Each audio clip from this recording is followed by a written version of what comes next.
১ তারিখ আমার theory exam শেষ হয়েছিল। আর তার অনেক আগে থেকে আমি প্ল্যান করে রেখেছিলাম যেদিন আমার থিওরি এক্সাম শেষ হবে তার পরের দিনই সকাল সকাল আমি বাড়ি চলে যাব। তো সেই মতো ২ তারিখ একদম সকালবেলা উঠে রেডি হয়ে বেরিয়ে পড়েছিলাম বাড়ি যাবার উদ্দেশ্যে। হাই, আমি অনসূয়া। আমার বানানো আরেকটা নতুন ব্লগে তোমাদের অনেক অনেক ওয়েলকাম। সকালবেলা আমি চলে গিয়েছিলাম প্রথমে সিটি সেন্টার বাস স্ট্যান্ডে। ওখান থেকে বাসে ধরে চলে গিয়েছিলাম মেচেদা। মেচেদাতে বেশ অনেকক্ষণ দাঁড়াতে হয়েছিল, কিছুতেই আমি ঘাটাল বাস পাচ্ছিলাম না। তারপর অনেক কষ্টে একটা বাস এলো। বাসে উঠে আমি বাদাম পাটালিটা কিনেছিলাম।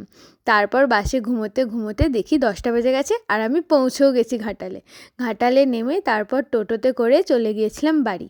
বাড়ি পৌঁছতে আমার বড় মাসিমা আমাকে একদম গরম গরম চা করে হাতে ধরিয়ে দিয়েছিল। শীতের সকাল আর চা একদম দারুণ কম্বিনেশন।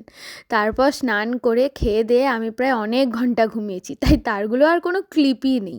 সন্ধেবেলা মায়ের সঙ্গে বেরিয়ে পড়েছিলাম ঠিক ছোট্টবেলার মতো, যেভাবে মায়ের হাত ধরে বাজার যেতাম সেভাবে। মায়ের কিছু গ্রসারি আইটেম কেনার ছিল, তাই মা আমাকে সঙ্গে নিয়ে বেরিয়েছিল। তারপর টোটোতে করে চলে গিয়েছিলাম ঘাটাল বাজারে।